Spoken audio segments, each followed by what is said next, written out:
பக்கத்து பேப்பர் பார்த்து எழுதி பாஸ் ஆகிறவங்க, திமுக பேப்பர் பார்த்து எழுதி பாஸ் ஆகிறவங்க இவங்க பேசலாமா?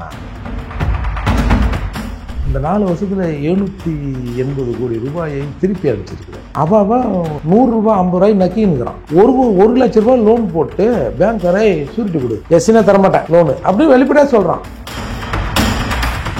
இவர் கேட்கல, நான் கேட்கறேன். ஆனால் இதில் ஒரு சின்ன திருத்தம். அவர் ஊபி முதல்வர் இல்லை, அவர் தமிழ்நாட்டின் முதல்வர் முத்துவேல் கருணாநிதி ஸ்டாலின். அப்போ அவர் அனுப்பல, இங்கே இருக்கிறதா அவர் அனுப்பியிருந்தா இவர் கேட்டிருப்பாரு. அம்பேத்கர் 14 கழிவுநீர் வாகனத்தை விட்டு அதில் அம்பேத்கர் படத்தை ஒட்டுறல, அதை கேட்பதற்கு இந்த மூர்த்தி தேவை. கருணாநிதி கக்கூசுக்கு நீ வைப்பியா? இல்லை இதே கழிவுநீர் வாகனத்தை அம்பேத்கர் விட்டு அதில் கலைஞர் போட்ட ஒட்டுவியா? அதை கேட்பதற்கு நான் தேவை. பறையர்கள் தங்களை பறையர்களாக உணர்ந்து கொண்டால் திருமாவளவன் போன்ற இந்த பறையர் சமூகத்துக்கு எதிரான நபர்கள் தமிழகத்தில் நடமாட முடியாது. இந்த ஜனங்களை முத்தி இவனுக்கு எப்படி தெரியுமா ஏமாத்துறானோ, எல்லாம் உங்க ஆளுங்க தான். கேஸ் தோத்துருவான். இவன் போய் நின்னா உன் கேஸு பெரிய கேஸா, ஒரு ஜட்ஜி விசாரிக்கூடாதான், 2 ஜட்ஜி விசாரிக்கணும்னு ஒரு ஜட்ஜி சொல்லிட்டாரு. ஒரு ஜட்ஜி விசாரிக்கிறதுக்கு 5000 கொடுத்தல, 2 ஜட்ஜி விசாரிக்கணும், 10,000 எத்தணும், ஏதாவது அடமானம் போட்டு அப்படின்னு பச்சையாக ஏமாத்துறாங்க. சும்மா என்ன புடுங்குற வேலை நமக்கு கோர்ட்டில், எல்லாரும் போய் அப்படி கோர்ட்டில் மயிலாடு நின்றுமா? ஒன்றும் இல்லை, ரொம்ப ஒரு 10 நிமிஷம் போய் நிற்போம். அந்த எண்ணம் இல்லைல்ல, அந்த எண்ணம் இருந்தால் இந்த சமூகம் என்றைக்கோ முன்னாடி வந்திருக்கும். சார், உண்மையிலே இந்த சட்டம் பாதிக்கப்படுற மக்களுக்கு இது ஒரு நுனி அளவு கூட பயனாகல சார். இங்கே 1-2 தான் சார் வருது. உண்மையில் பாதிக்கப்படும் ஒரு புகாரை கொடுக்க கூட முடியல சார். இவர்களால் தான் நமக்கு ஒரு 1450 கோடி சுற்றி வந்துருக்கு. இவர்களால் தான் நம்ம போடுகிற பேண்ட் 20,000, சட்டை 10,000, போகிற காரு தேரு அது இது, புரியுதில்ல?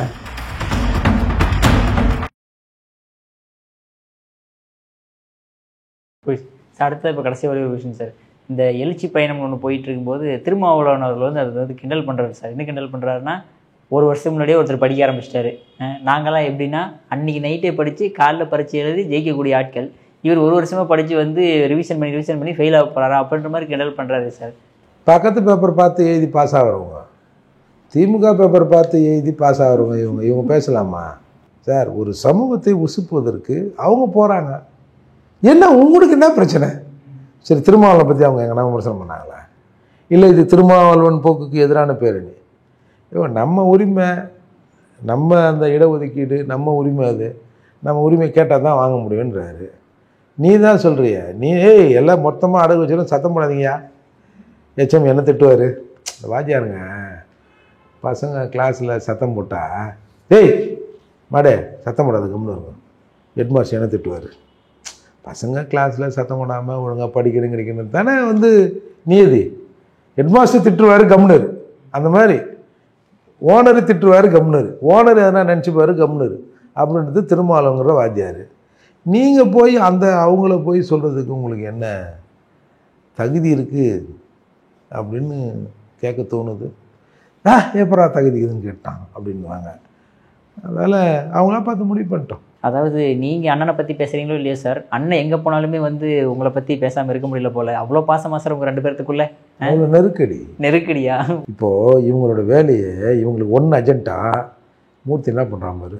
முன்னாடி இந்த சீமான் பண்ணி அழிந்தானோ, எங்கடா போனான் சீமானு, காலைல என்னடா சாப்பிட்டான் இருந்தாலும், எத்தனை மணிக்கு தான் வந்தார், இன்றைக்கி என்னடா சட்டை போட்டுங்கிறாரு அப்படின்னு இங்கே ஒரு திராவிட கும்பல் அலைஞ்சு கொண்டு இருந்தது சார்.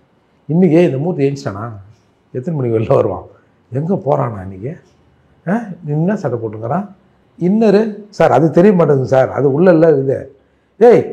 நம்ம எவ்வளோ பெரிய இயக்கம், ஏதோ பிராண்டடாக நம்ம போட்டுங்கிறான். நம்ம பார்க்குறேன் சார், அடுத்த தர அவன் எந்த கடைக்கு போகிறான்னு பார்க்குறேன், எங்கேயும் பேண்ட்டை கட்ட அவுக்க மாட்டான் சார் அவன் அப்படின்னு. இந்த மாதிரி ஒரு கீழ்த்தரமான வேலையை சொந்த சமூகத்துக்குள்ளே இப்போ நான் கூட திருமாவளவன் நமக்கு என்ன போகும். இந்த 4 வருஷத்தில் 780 கோடி ரூபாயை திருப்பி அனுப்பிச்சிருக்கிறேன். பட்டியல் சமூக மக்களின் அந்த சப்ளான் பணத்தை 780 கோடி 4 வருஷத்தில் திருப்பி அனுப்பிச்சிக்கிறேன். அவன் 100 ரூபாய் 50 ரூபாய் நக்கின்னுக்கிறான்.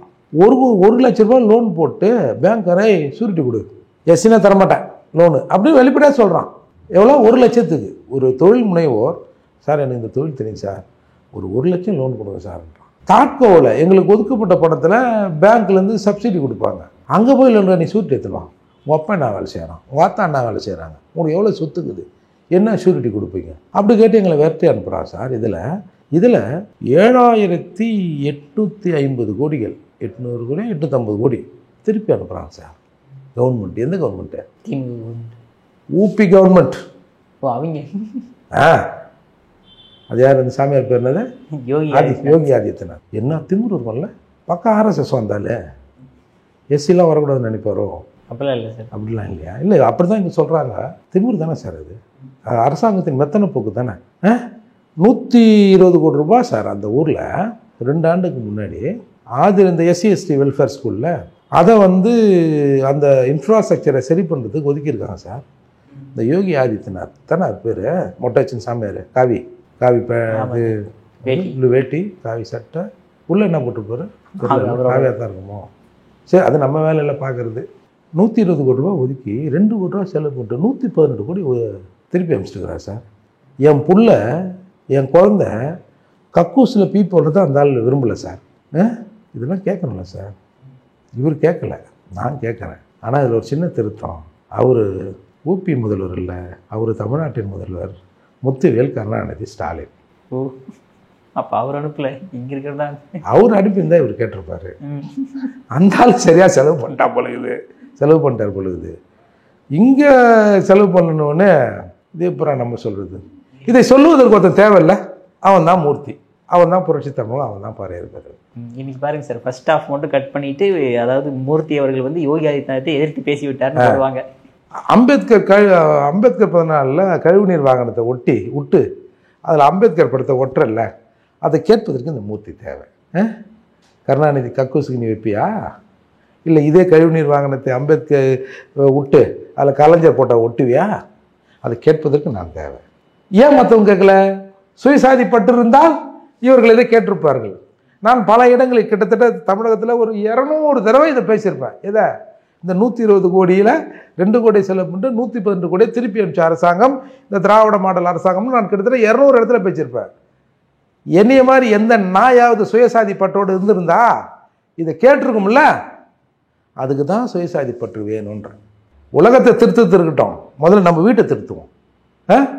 நமக்கான விஷயங்கள் எல்லாமே இங்கே மறுக்கப்படுது. பீத்தனை குடிச்சு நான் இருக்கிறேன், நீ இன்னொருத்தனுக்கு பன்னீரில் வாய் கொப்பளிக்கிறதுக்கு வேலை செய்கிற. பீத்தனை குடிச்சதை நான் சொல்லணும்ல, என் தம்பி குடிச்சிருக்கான்ல. அதுக்கு தான் நாங்கள் தேவை. இவன் என்னடா அவன் சும்மா இவனுங்க ஏதாவது இவனுங்களை நாம் பறையன்னு எவனாவது சேரிக்குள்ளே வந்தானா செருப்பால் அடிச்சு விரட்டுங்கள் நாய்களை அப்படின்னு சொன்னால் கூட கை தட்டுறான். அவனை போய் ஏய் என்னப்பா உன்னை தான்ப்பா சொல்கிறாரு, பறையனை தான்ப்பா அவர் சொல்கிறாரு, ஏய் பறையா என்னடா இது நல்லா இருக்குதாடா அப்படின்னு கேட்டு அவர் சிந்திச்சிருப்பாரான். பறையர்கள் சார், இன்னைக்கு நான் சொல்கிறேன் சார், எழுதி வைங்க சார். பறையர்கள் தங்களை பறையர்களாக உணர்ந்து கொண்டால் திருமாவளவன் போன்ற இந்த பறையர் சமூகத்துக்கு எதிரான நபர்கள் தமிழகத்தில் நடமாட முடியாது. எங்களை ஏமாற்ற முடியாது சார். சொல்கிற எத்தனை பேரை வேண்டாமாலும் பலி கொடுத்து திமுகவை நாங்கள் காப்பாற்ற தயார். என்ன மசத்துக்கு நாங்கள் அதை பண்ணணும்? அதை கேட்கறது தானா மூர்த்தி. நான் ஏன் கொடுக்கணும்? என் அண்ணன் தம்பி எப்படியா இருந்தாலும் எங்கேயாவது ஒரு வகையில் பார்த்தோம்னா ஒரு பொண்ணு எடுத்தது, பொண்ணு கொடுத்தது, போனது வந்ததில் பார்த்தா தமிழகத்தில் இருக்கிற இந்தியாவில் இருக்கிற பறையர்கள் கூட எனக்கு சொந்தமாக தான் இருப்பாங்க ஏதாவது ஒரு வகையில். அப்போது ஏன் செய்துக்கு என் சொந்தக்காரன் சாகணும்? மற்றவங்க கேட்கலாமா? நான் கேட்பேன். எனக்கு அது உணர்வு இருக்குது. அது அவன் உங்கள் கட்சிக்காரனாக இருந்தாலும் சரி, சாக போகிற பறைய நீ பலி கொடுக்குற பறையர்கள் என் சொந்தம், ரத்த சொந்தம். என் ரத்த சொந்தம்லாம் போராடி உனக்கு ஒரு இமேஜை கொடுப்பான். நீ சீட் ஷேரிங்க்கு போவ, எம்எல்ஏ சீட்டு வாங்குவ, பணம் இல்லாதவனு கொடுத்துருவேன். சக்கிலியர்கள் எங்களை எழுத்து பல இடங்களில் எங்களுக்கு முதல் எதிரியே. நான் அந்த வீடியோ கொடுக்குறேன், போடுங்க. அவங்க சமூகத்திலேருந்து ஒரு தலைவர் பேசுகிறாரு, எங்களுக்கு முதல் எதிரியே பறையர்கள் தான். நீ பறையனை வச்சு சீட்டு வாங்கி சக்கிலியர் கொடுப்பேன், பறையர் அல்லாதவர்கள்லாம் கொடுத்துருவேன். நாங்கள் குச்சி ஐச வாயில் வச்சுன்னு சப்பிங்கன்னா முன்னாடி வரணும். இதை சொல்லுவதற்கு மூர்த்தி தேவைப்படுகிறேன். அந்த அரசியல் இன்றைக்கு பேசப்படுகிறது பல இடங்களில். இப்போ திட்டக்குடியில் கூட வன்னியர் சமூகத்து பிரமுகர்கள்லாம் சொல்லிட்டான்ல, இந்த பாரு இந்த ஊரில் அவங்க போகிற வரைக்கும் ஏதாவது சிக்கல் ஆச்சுன்னு வச்சுக்க, அப்புறம் பார்த்துங்க நல்லா இருக்காது. ஏன்னா அவர்கள் பேசுகிற அரசியல் பறையர் சமூகப்பற்று, சுயசாதிப்பற்று, பிறசாதி நட்புன்றான். எங்கள் கூடலாம் நட்போடு இருக்கணும் அப்படின்னு எல்லா சமூகத்தையும் சொல்கிறாரு. நாங்களும் அதை ஒத்துக்கிறோம். சும்மா குறுக்கு முறுக்கு நீங்கள் கருக்கு முறுக்காயிரும் அப்படிலாம் அங்கே பேசியிருக்கிறாங்க. இந்த ஒற்றுமை வருதில்ல, இதுதான் சார் சிக்கல். சரி, நீங்கள் பேசுகிற நேரத்தில் எங்கேயும் அட்ராசிட்டி நடக்கும் சார். உடனே அப்படி மாறிடும். அட்லீஸ்ட் இப்போ எனக்கு ஒரு வாய்ப்பு இருக்குல்ல. இப்போ ஒரு ஊரில் ஒரு வன்னியர் சமூகத்துலேருந்து யாரோ ஒருத்தர் ஏதோ ஒரு அட்ராசிட்டி பண்ணிட்டாரு. இல்லை இப்படி ஓப்பனாக இப்படி கூட சொல்கிறேனே, எல்லாரும் இப்போ நம்ம திருந்திட்டாங்கன்னு சொல்ல முடியாதுல்ல. முக்கால்வாசி பேர் வந்து ஒரு மாற்றம் வந்திருக்கோம். கொஞ்சம் பேர் அப்படி தானே இருப்பாங்க. என்ன உங்கள் ஊரில் அந்த அந்த தெருவில் அந்த சண்முகம் மாமா உங்கால்னு சொல்கிறாங்க, வன்னியர்னு சொல்கிறாங்க. பாருங்க இந்த மாதிரி பண்ணியிருக்காப்புல. அது என்னன்னு கொஞ்சம் கேட்டு அவனுக்கு கொஞ்சம் கண்டிங்கண்ணே, இல்லை பேசி சமாதானமாவது பண்ணி விடுங்கண்ணே. இதெல்லாம் தப்பு இல்லை. அப்புறம் நீங்கள் பண்ணோம் நாங்கள் பண்ணோம் நீங்கள் பண்ணோம், கட்சியில் நாங்கள் தானே பாதிப்பு ஆகும். உங்களுக்கு நீங்கள் ஃபண்டுகள்லாம் ரெடியாக வச்சுருப்பீங்க, கேஸை நடத்துவீங்க, உங்கள் வக்கீல்மாரெலாம் இருப்பான். எங்கள் வக்கீல்மார்கிட்ட போனால் கட்சி வக்கீல்மார்கிட்ட பெட்டிஷன் போடாமே போட்டோம்மா. ரத்னாயா சொல்லுவார், இந்த ஜனங்களை மூர்த்தி இவனுக்கு எப்படி தெரியுமா ஏமாத்துறானோ, எல்லாம் உங்கள் ஆளுங்க தான் அப்படின்வார். கேஸ் தோத்துருவான். இவன் போய் நின்னா உன் கேஸு பெரிய கேஸான், ஒரு ஜட்ஜி விசாரிக்கக்கூடாதான், 2 ஜட்ஜி விசாரிக்கணும்னு ஒரு ஜட்ஜி சொல்லிட்டாரு. ஒரு ஜட்ஜி விசாரிக்கிறதுக்கு 5000 கொடுத்தல, 2 ஜட்ஜி விசாரிக்கணும், 10,000 எத்தனுவான். ஏதாவது அடமானம் போட்டு விசாரித்து பார்த்துக்கலாம் அப்படின்னு பச்சையாக ஏமாத்துறாங்க சார். மேலவளவு குற்றவாளிகள் வந்து பிணை விடுறாங்க சார், அதுக்கு அப்பீல் வருது சார். அதே ரத்னமையா நீதிமன்றத்தில் நிற்கிறாரு. இதே இன்றைக்கி விடுதலை சிறுத்தையில் இருக்கிற தமிழனியன், அப்போது அவர் வேறு ஒரு இயக்கம் வச்சுருந்தார், அவர் ரத்னையா கூட இருக்காங்க. ஒரு 2-3 பேர் சார். ஹைகோர்ட்டில் எவ்வளோ வக்கீல்கிறான். நீதிபதிகளை இந்த கருப்பு சட்டை கருப்பு பேண்ட்டு வெள்ளை சட்டை போட்டு இந்த பயலோ நீதி ஜட்ஜாக வந்து அட்வொகேட்டாக வந்துடான்றதுக்காக தான் என்னென்னவோ இடையில ரிசெக்ஷன்லாம் போட்டாங்க. இவன் ஓடி ஒதுங்குற இடம் எதான்னா லா தான். அது வந்து பொருளாதார ரீதியாகவும் சரி, பட்டு அரசியல் ரீதியாகவும் அண்ணன் பூவை மூர்த்தி என்ன சொல்லுவார், ஒரு சேரிக்கு ஒரு காலனிக்கு ஒரு 8 வக்கீல் இருக்கணும்ண்ணா. போலீஸ் கீழே சொல்ல வந்தாண்ணா, வக்கீல் தானே ஏற்று என்னையா அப்படின்னு கேட்பானா. நம்ம ஜனங்க பாவண்ணா, இது கொஞ்சம் மேலே வர வரைக்கும் ஒரு காலனிக்கு ஒரு 10 வக்கீல் உருவாக்கி ஒன்றுன்னு அந்த வேலையை ஆம்ஸ்ட்ராங் அவர்களையும் செஞ்சார். அப்போது இப்போ இப்படிலாம் இப்படி ஆயிருக்கானுல்ல சார். அப்போது அந்த அப்பீலுக்கு அன்றைக்கி வந்து அப்போல்லாம் எல்லோரும் உள்ளே போகலாம் கோர்ட்டுள்ள. இப்போ தானே வந்து அந்த பாதுகாப்பு எல்லாம் நீ கட்டிங்கெல்லாம் அந்த பரோட்டா மாஸ்டருங்க சார், நம்ப மாட்டீங்க நீங்கள். நைட்டு காலையில் வேலை செஞ்சுட்டு காலைல வந்து நிற்கிறான் சார். இந்த மாதிரி ஏதோ ஒரு மாதிரியா மிரட்டல் துணியில் அங்கே ஏதோ நடந்திருக்கு உள்ள. அப்போ என்னை தான் கூப்பிட்டாரு. எவ்வளோ ஏக்கம் இந்த தமிழ்நாட்டில். என்ன தான் தமிழ் ஃபோன் பண்ணி கொஞ்சம் வாயம்படுத்தி இது மாதிரி கோர்ட்டில் இந்த மாதிரி பிரச்சனை நடக்குது. போலீஸ்கிட்ட கூட போகல. அடுத்த இயரிங்க எப்போனா அண்ணன் இந்த மாதிரி சொன்னார், டேட் மறந்துச்சு. நாங்கள் செட்டப்பாக போயிட்டோம். போனோடனே அப்புறம் ஒரு தள்ளுமுள்ளு கண்டிஷன் வருது இல்லை, போலீஸ் வந்தது கோர்ட்டுக்குள்ளே. இது மேலே அவனை போக சொல்லும் முதல்ல, நாங்கள் போகிறோம் அப்படின்னு. அதுக்கப்புறம் விசாரணை ஒழுங்காக இருந்தது சார். இது ஏன் சொல்ல வரேன்னா, ஒரு பறையர் சமூக பட்டு இருந்தால் இப்போ நம்ம கேஸ் நடக்குது. சும்மா இன்னும் பிடுங்குற வேலை நமக்கு கோர்ட்டில். எல்லாவனும் போய் அப்படி கோர்ட்டில் மயிலாக நின்றுமா, ஒன்றும் இல்லை. சும்மா ஒரு 10 நிமிஷம் போய் நிற்போம். அந்த எண்ணம் இல்லைல்ல. அந்த எண்ணம் இருந்தால் இந்த சமூகம் என்றைக்கோ முன்னாடி வந்திருக்கும். மேலவளவில் ரோட்டில் செத்த மனைவிமாருக்கு சாலை பணியார வேலையை கொடுத்து ரோட்டில் நிற்க வச்சார் கருணாநிதி. அந்த ஊர் பறையெல்லாம், ஐயோ என்னையா நம்ம வீட்டு பொம்பளைங்க தாலி அறுத்துதுங்க பாவம், புருஷன் மாதிரிலாம் கொண்டாடுவோம், கடும் வெயில் நிற்க வச்சுட்டாங்க, வேறு வேலையே இல்லையா நாட்டில், தமிழ்நாட்டில் அப்படின்னு அந்த உணர்வு இருந்தால் கேட்டுருக்கும்ல. அந்த உணர்வு இல்லைல்ல. அந்த உணர்வை ஊட்டணும்ல சார். திருமாவளவன் சாகலாம், மூர்த்தி சாகலாம், இந்த சமூகம் அப்படி தான் சார் இருக்கும். நம்ம இருக்கிற போது இந்த சமூகத்துக்கு ஏதாவது ஒரு மாற்றத்தை உண்டு பண்ணிட்டு போகணும்ல. என்ன கேட்டுப்போ, நான் நல்லா இருக்கிறேன்னா அப்படி நீ நினைக்கிற மாதிரியே நான் நினச்சேன்னா இந்த சமூகம் அப்படியே தானே இருக்கும். இயன்றதை செய்யணும்ல சார் இந்த சமூகத்துக்கு. இதுலேருந்து தானே வந்திருக்கோம். இன்றைக்கி நான் கூட சொல்லுவேன், வேறு ஜாதியில் பிறந்திருந்தேன்னு வச்சுக்க, போட்டு நல்லா மிதின்னு உங்களுக்கு மிதிப்பேன். யாரா பறையர்களை இவ்வளோ சூடு சொரணம் இல்லாமல் இருக்கானோ, என்ன நடந்தாலும் மண் மாதிரி இருக்கானோ, ஒரு ஊர்க்காய் கச்சை கூட 2 நாள் நக்கிட்டு உயிர் வாழலாம்னு நினைக்கிறான். என்னையா இப்படி இருக்கானுங்களே நான் உண்மையிலே நினைப்பேன் பல. அப்போ அந்த மாதிரி தான் நாங்கள் இருக்கிறோம். இதில் மாற்றமே இல்லை சார். வேங்க வேலை பிரச்சனை இல்லை சார். பக்கத்து ஊரில் ஒரு போராட்டம் வரல சார். ரோட்டுக்கு வரமாட்டாங்க. பக்கத்து காலனி இவன் சொந்தக்காரன் தானே. அப்போ நம்ம செங்கல்பட்டில் இருக்கிறவங்க எப்படி வரலன்னு நம்ம சொல்ல முடியும்? இப்படி தான் இருக்குது இந்த சமூகம் சார். எந்த சமூகத்துக்கும் இல்லாத பெருமை இந்த சமூகத்துக்கு ஒன்று. நான் சென்னையில் ஒரு கையை இப்படி பிடிச்சி நின்றுன்னா, என் கையை கன்னியாகுமரி வரை பற்றி நிற்பதற்கு என் ரத்த சொந்தங்கள் எல்லா ஊர்லேயும் இருக்கான். ஆனால் ஒருத்தருக்கு பிரச்சனைனா அவன் பாக்கெட் உள்ள கை விட்டு கம்முனே கிடாம பாருங்க. அப்போ இது எதனால்? நம்ம சொந்தம். நீங்கள் இந்த இதில் பார்த்துருப்பீங்க, கடலூர் பக்கத்தில் ஏதோ ஒரு நல்ல ஊர் சார். இப்போ ரீசெண்டாக விடுதலை சிறுத்தைகளுக்கும் வன்னியர் சங்கத்துக்கும் அந்த வன்னியர் சங்க தலைவர் கூட நாங்கள் கழுத்தார்த்துறோம் ஒருத்தவங்க மேடையில் பேசிட்டு போய் அவங்க ஊருக்கு போயிட்டாங்க. அது பெரிய பிரச்சனையாக போச்சு. எப்பரா இருப்பன்னு சார் சொல்கிறவங்க செய்யணும். இதெல்லாம் நடக்குமா? சும்மா மேடை கிடைக்குது, மைக் கிடைக்குதுக்காக ஏதாவது பேசிட்டு அதை கண்டித்து தமிழ்நாடு முழுக்க ஆர்ப்பாட்டம் நடக்கிறது. பாட்டாளி மக்கள் கட்சியும் வன்னியர் சங்கம். அப்போ எவ்வளோ வெல் ஆர்கனைஸாக இருக்கிறாங்க. ஒன்றுமே இல்லாமல் வாயாலேயே ஒரு 4 பேர் சேர்ந்துக்கிறது, கோஷம் போடுறது, பொசுக்குன்னு ஓடி போயிடுறது, எங்கேருந்தோ வந்து கோஷம் போட்டு ஓடி போயிடுறது, அவன் உள்ளூர்காரன் மாட்டின்னு முடிக்கிறது. அப்போது இந்த சமூகத்தை நீங்கள் இப்படி தானே வச்சுருக்கீங்க. இன்றைக்கு நீ எல்லாம் பிசிஆரில் குழப்பம் நடத்துகிறவனுவா அப்படின்னு ஒரு பேச்சு இருக்குல்ல சார். உண்மையிலே இந்த சட்டம் பாதிக்கப்படுற மக்களுக்கு இந்த ஒரு நுனி அளவு கூட பயனாகலை சார். எங்கேயோ 1-2 தான் சார் வருது.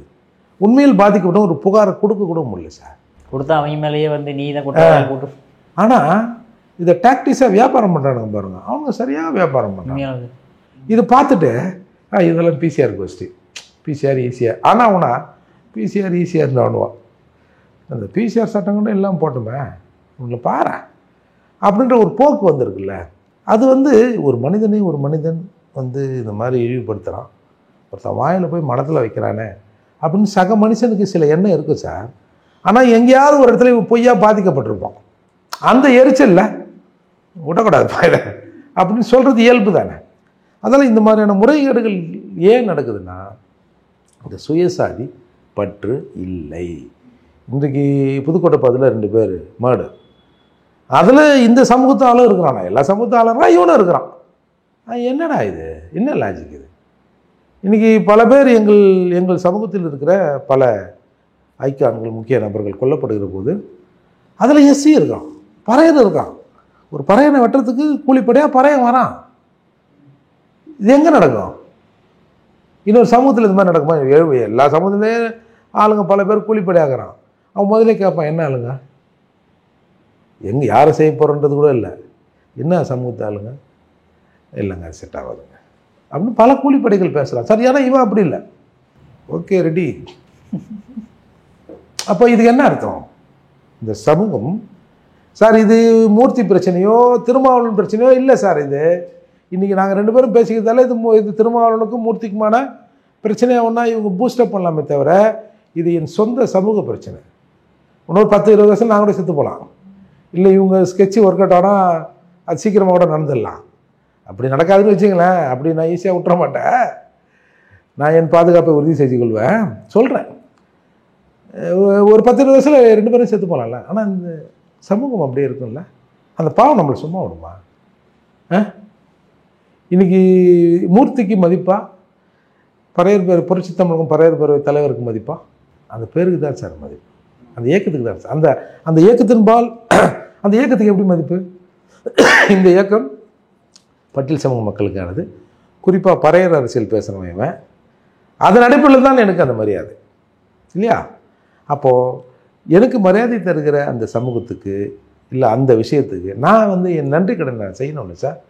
நான் உடம்பு நல்லா தின்னு போயிட்டேன்னா என்ன மாதிரி ஒரு மானங்கட்ட பிறவி பிறந்து வளர்ந்து வாழ்ந்து செத்ததில் என்ன சார் பிரயோஜனம் இருக்குது? கட்ட வேவுமா? இவர்களால் தான் நமக்கு ஒரு 1450 கோடி சொத்து வந்திருக்கு. இவர்களால் தான் நம்ம போடுகிற பேண்ட் 20,000, சட்டை 10,000, போகிற காரு தேர் அது இது புரியுதில்ல, வசதி வாய்ப்பை சொல்கிறேன். அதெல்லாம் இருக்குதுன்னும் போது சாகிற போது நமக்கு மனசு கொஞ்சமாக துடிக்காது. சே அப்பாவி ஜனங்க தானே சார். மற்ற இயக்க தலைவர்கள் தப்பு பண்ணுறது அது தலைவர்கள் தப்பு பண்ணுறது சார். ஆனால் இவங்க எங்கள் மக்கள் அதன் தலைவர்களாக வரவில்லை.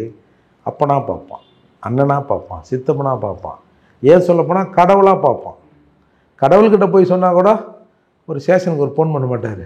அண்ணனுக்கு ஃபோன் பண்ணால் ஹாய் என்ன அந்த மாதிரி நடக்குது போது வருதுன்னு ஃபோனை பண்ணி நமக்கு ஏதாவது ஒரு ரெமெடி கொடுப்பாரு.